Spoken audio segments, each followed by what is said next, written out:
And so by 11th of May, we will have given the names to the president, and the president then will forward the names in accordance to the law. IEBC's selection panel concludes vetting exercise for commissioners, has 2 weeks to submit names of the new IEBC to President William Ruto. Raila Odinga continues his defense of the ODM-UDA MOU signed, says they are not in any coalition agreement.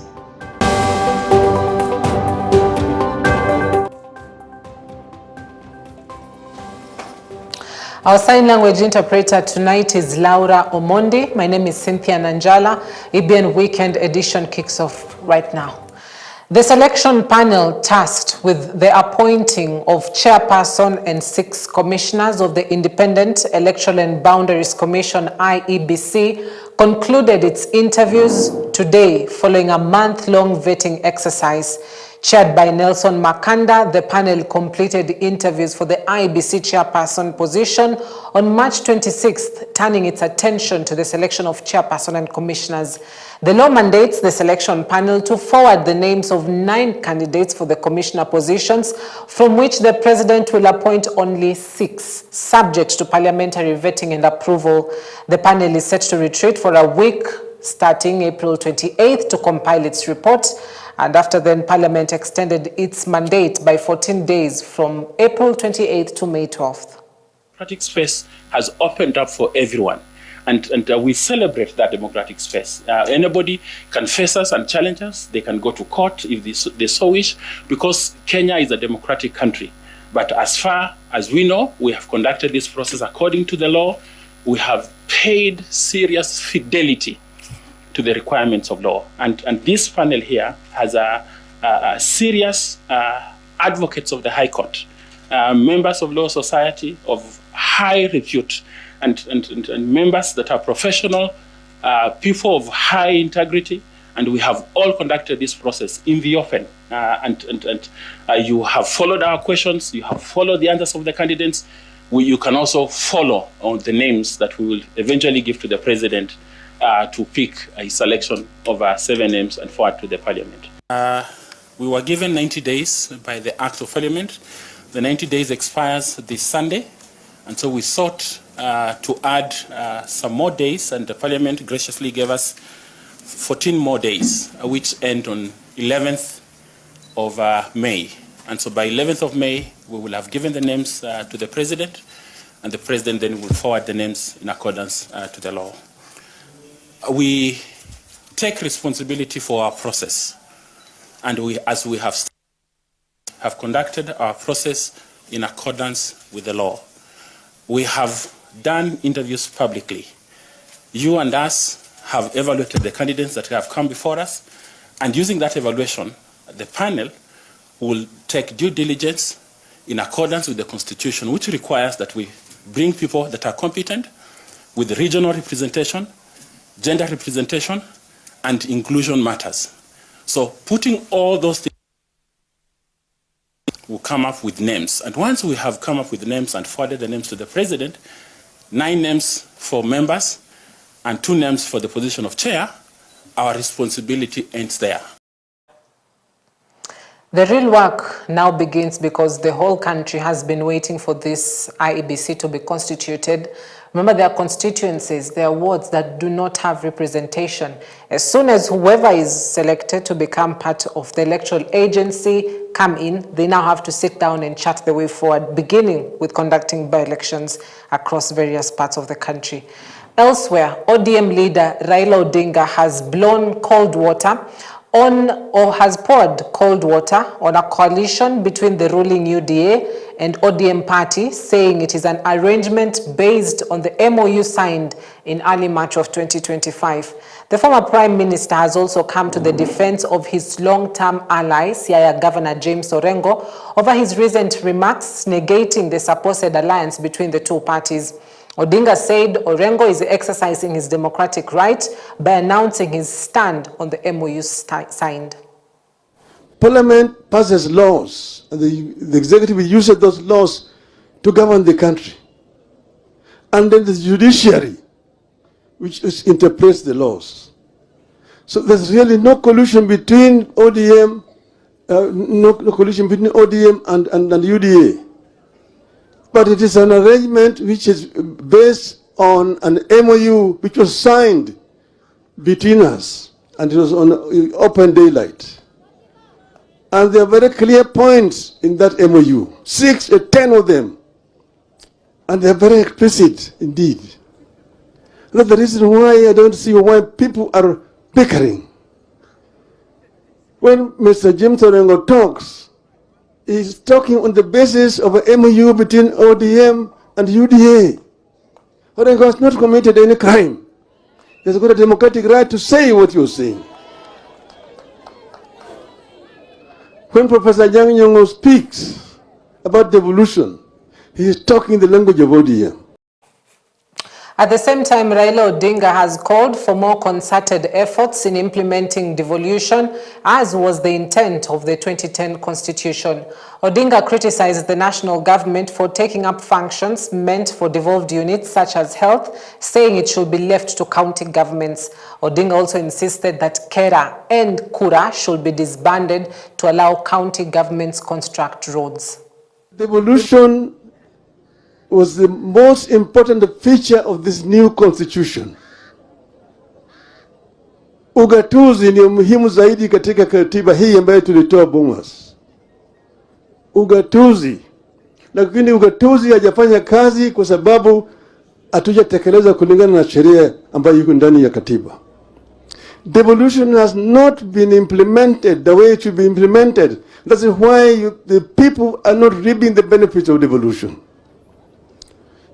You have devolved some responsibilities, but you have not devolved the funds to give the counties the power, financial power to implement those functions. Health is a devolved function, but most of the funds are held up in Nairobi. Where should the national government be holding over 100 billion shillings?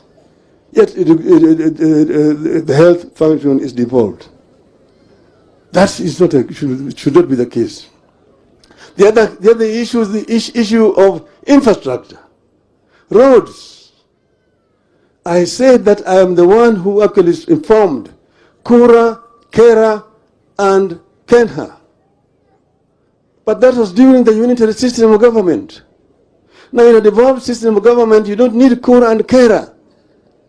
Why should the national government be having roads in Homa Bay? Why should they be having roads? The national government should only be responsible for international highways, national highways, and the trunk roads. But all these feeder roads within the counties should be the responsibility of the county government. Devolve funds and give the funds to the governors. Chaotic activities led by Kilifi North Deputy County Commissioner Samuel Mutisia Muinde and his Malindi counterpart David Lusava, the County Security Committee held a brief meeting at the New Foundation Church before arresting Pastor Abel Kahindi Gandhi and closing the premises. Pastor Gandhi found himself on the wrong side of the law after a woman allegedly died during an overnight prayer session at the church situated about 2 kilometers from Chakama Trading Center sometime last year.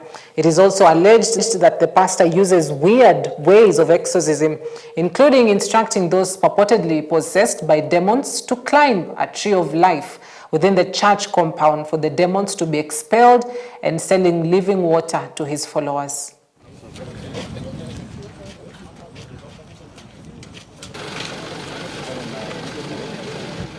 La kushangaza ni kwamba yeye hana Biblia, ndio pastor wa kwanza kuona kwamba hajabeba Biblia. Na tukimuonji wakati ameonjiwa pia anasema yeye anaamini sana kupeana maji ya uzima ambayo ndio anauza kwa shilingi 100 mitungi 3. Alafu pia naamini sana katika mti wa uzima. Huo mti wa uzima mnaona ni huu mti ambayo uko hapa, ambao sasa waumini wale wamekuja na ni kama wamepangawa ama wako na mapepo, wanapanda huo mti, na wakipanda huo mti mapepo yana mbumburuka yanaenda. Kwa hivyo ukiangalia sasa hizo ni itikadi ambazo asieleweki. Mimi ni pastor, natumia Biblia, lakini mahali nimetolewa sikujua hata nitafika kanisani. Ndio maana nimetoka hata bila Biblia. Sikujua kwanza nitakuja kanisani. Lakini Biblia iko. Huo ndio mtu wa uzima. Kwa nini unaita uzima? Ni kwa sababu wanaokuja hapa wana mapepo. Wanapofika pale na kupanda, mapepo sasa nitaita mti wa uzima.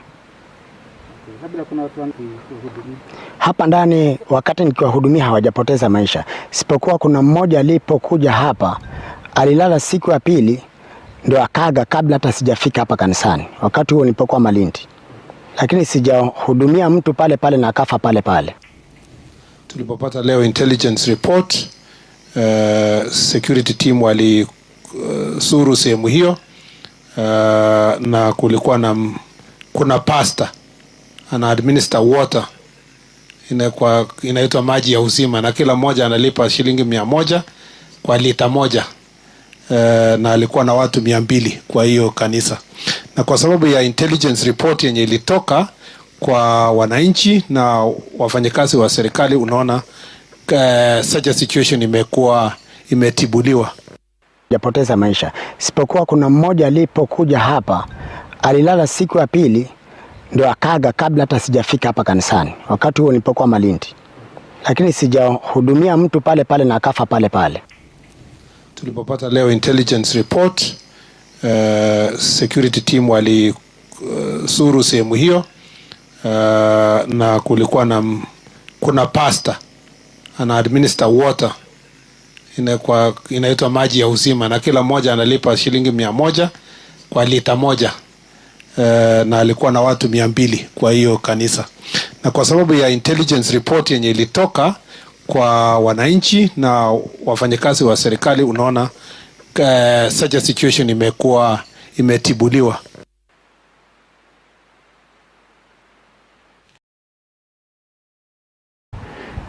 Na tukimuonji wakati ameonjiwa pia anasema yeye anaamini sana kupeana maji ya uzima, ambayo ndio anauza kwa shilingi 100 mitungi 3. Alafu pia naamini sana katika mti wa uzima. Huo mti wa uzima mnaona ni huu mti ambayo uko hapa, ambao sasa waumini wale wamekuja na ni kama wamepangawa ama wako na mapepo, wanapanda huo mti, na wakipanda huo mti mapepo yanambumburuka yanaenda. Kwa hivyo ukiangalia sasa hizo ni itikadi ambazo asieleweki. Mimi ni pastor, natumia Biblia, lakini mahali nimetolewa sikujua hata nitafika kanisani. Ndio maana nimetoka hata bila Biblia. Sikujua kwanza nitakuja kanisani. Former Vice President Kalonzo Musyoka, alongside religious leaders, diplomats and members of the public who came to pay their last respects. National Assembly Speaker Moses Wetangula will represent President William Ruto, who is on a state visit to China. Pope Francis died on Monday at the age of 88, a month after doctors discharged him from a 5-week hospital stay in Rome. He identified till the end with the voiceless, with those who are trampled upon, with those who apparently have no rights, with those who are rejected, with those who are not able to speak out, that we speak out for them, that we defend them. Thank you very much, the Catholic Church, for the work you have continued to do also in this country, to educate our people, to treat the sick, and to give us hope. May God give us another servant, give you another servant to carry on the work of our great Father. He chose to serve, not to be served. He chose to deliver, to save, not to be saved. I think many of you will always recall his one statement everywhere he went. He just said simply, just pray for me. Pray for me. Pray for him to be able to do what he was doing. President William Ruto has concluded his 4-day state visit to China, during which he explored research institutions and cultural sites in Fujian province on the southeast coast of the country on his final day. During this visit, President Ruto acknowledged the company's global leadership in electric vehicle battery manufacturing, achieved in just over a decade. Following this, President Ruto visited the Ningde Poverty Alleviation Exhibition Hall, which serves as a model for poverty reduction efforts. The head of state concluded his visit to China with a tour of the 3 lanes and 7 alleys historic district in Fuzhou, which preserves and showcases the country's cultural heritage from the Ming and Qing dynasties. He was accompanied by First Lady Mama Rachel Ruto, Prime Cabinet Secretary and the Cabinet Secretary for Foreign Affairs Musalia Mudavadi, Kenya's envoy to China Willie Bett, and China's ambassador to Kenya Guo Haiyan. So far we have about 6,000 employees working in the headquarters. So he went to the village. 5,000. My village was surrounded by. Independent and government pathologists at Lee Funeral Home have ruled out foul play in the death of Kariobangi Member of County Assembly Joel Munuve following a joint post-mortem examination. The pathologists conclusively determined that Munuve died from a pulmonary thromboembolism, a blood clot that formed in the deep veins of his left leg and traveled to his lungs, fatally blocking a major blood vessel. In addition to the primary findings, the pathologist noted a scar in the chest, indicating a chronic condition in the right lung. The main finding were in the lungs. There's a blood vessel called pulmonary artery. This is a blood vessel which blood pass from the heart to the lungs to get oxygen. We saw a very big blood clot there, which was even tightly adherent to the blood vessel. And this is what we call pulmonary embolus, and it can cause sudden death. So there are samples that we've taken for analysis. We've taken samples of what is called histology. Histology is analysis of samples in the microscope. Remember, we've seen some clots. We've taken them. We want to date them to find out how long they've been there. We saw what is called an infarct. On the left lung, there was an area which had darkened, and this is caused by blockage of a blood vessel. So that now that area become infected, the changes in the tissues.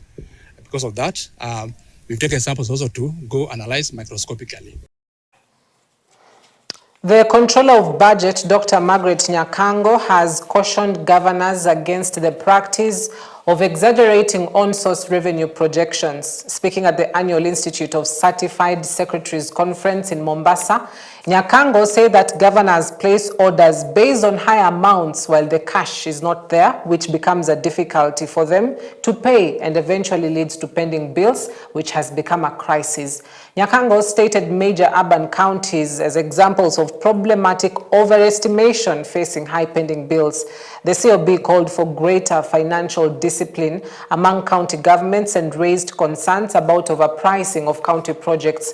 She also refuted allegations that county budget officers attempted to bribe her office while awaiting approval of requisitions. What is it that officers from the counties come to do at the COB's office? This is a question I've been asking for the last, it's almost 6 years now. I don't know what they come to do. I don't know whom they come to see. I've asked many governors, including my brother here, what do your officers come to do in Nairobi? And the reason they come to Nairobi is they want to earn allowances. Nobody wants them there. Nobody has ever asked them to come. And if you can show me one that I've asked to come to my office, I will honor. I don't need anybody from the counties. I have enough staff to analyze the documents which are brought. Those documents can come by courier, and we look at them, and I will approve and sign, and they'll go to the CBK. But politics aside, because these are politics of allowances, those people don't come to help us to do anything, and nobody wants them in my office. That process is about to end. I remember I addressed a group of accountants and I told them that system is on its deathbed. Currently, we have designed a system where documents are going to be sent online.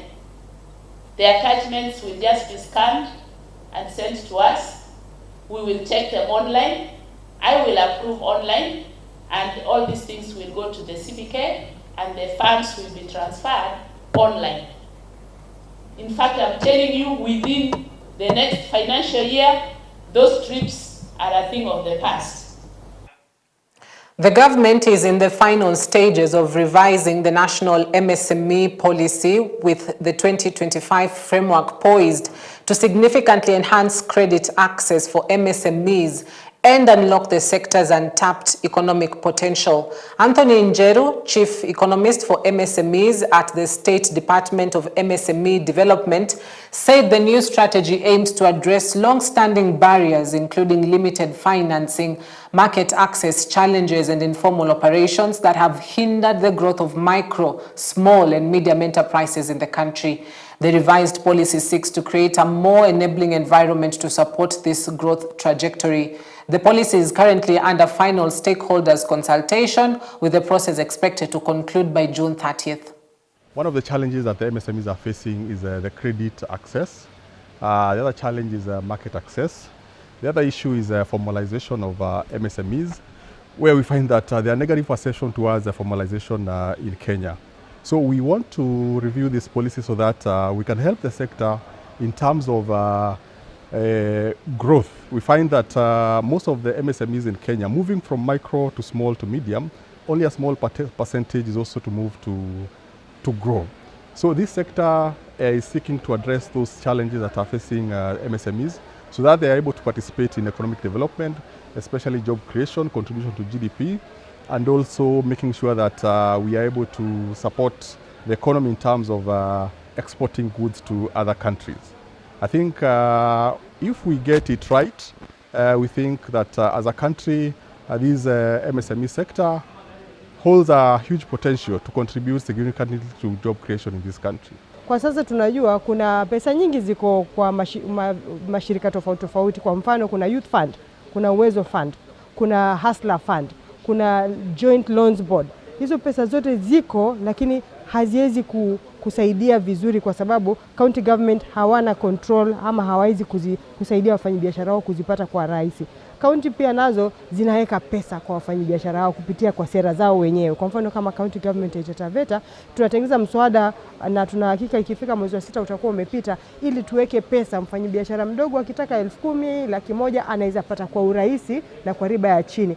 Kama sote tungekuwa pamoja, mashirika yasiyo ya kiserikali, private sector, hao wa national government MSMEs, na hizo fund zote zikuwe kama fund moja, ili mfanyabiashara ajue ako na one stop shop, akitaka kitu anapata. The Devolution Empowerment Party of Kenya, popularly known as EMBAS, wants a break from its relationship with the ruling Kenya Kwanza government, accusing it of neglecting the true cause of Kenyans.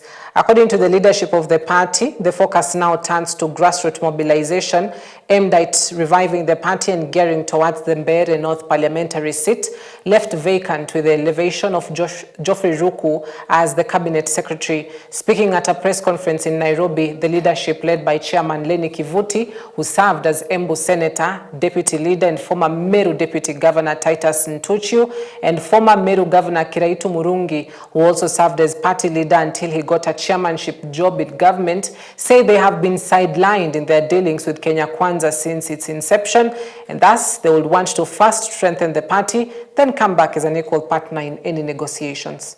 Kenyans are suffering. We have seen university funding model, which has been tampered with somehow. I read in the media yesterday that 4% of our youth joining KMTC were not able to join because they cannot raise the fees. They are not able to do the fund. So there are a lot of challenges that need to be addressed. So we are saying, we are watching. Kenyans gave Kenya Kwanza government up to August 2027. Unless they fulfill what they promised Kenyans, I can tell you, we are looking at other options. We are preparing for the coming by-election in Mbeere North. And as you are saying, the Mbas party has not locked out any other party that would want to come and work with Mba's party. So what we are saying is that we are ready for by-election. We are just waiting for the dates and the constitution of IMBC. As a party, we have said we shall even field candidates all over Kenya in 2027. That is not to say we shall not associate with other Kenyan parties. And who knows, even the ruling party could change. We could consider. You understand? So we are not locking anybody, but we must exist. There was no signed agreement. There has never been any signed agreement between our party and any other party. Maybe we may seem to work together with any party, but so far we have no signed agreement with any party. But here I'm bound by the decisions of my party. I'm bound by the decisions of the Bas party. So, and the decisions are not just made by the chairman. They are made after consultation by all these members of the party that you see here. And we are a democratic party. So when a party makes a decision, we as members have to follow that decision.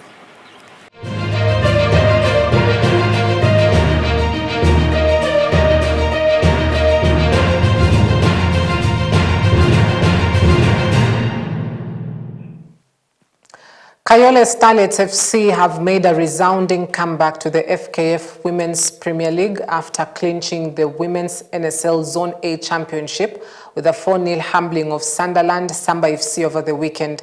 With not a single goal conceded in the entire season at their home turf Calvary grounds, the side that painfully lost out on promotion last season clearly went back to the drawing board. Having finished second last season, Kayole had to endure a heartbreaking 1-0 loss to Kisumu side Kisbed Queens in the playoffs, falling short at the last hurdle. To be here with the Kayole Starlets and to congratulate them for the excellent work they've done throughout the season, and for the entire team, hongera for joining the Women Premier League. The Federation is going to do everything it can to support women leagues. FKF President Hussein Mohamed amekuwa na sisi, ametembea na timu ya Kayole Starlets.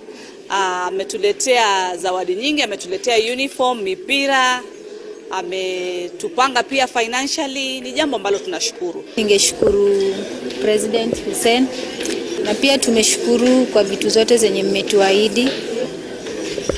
Tutazidi kutia bidii, tusikuangushe. Tuta make sure tumebeba hiyo kikombe ya pri.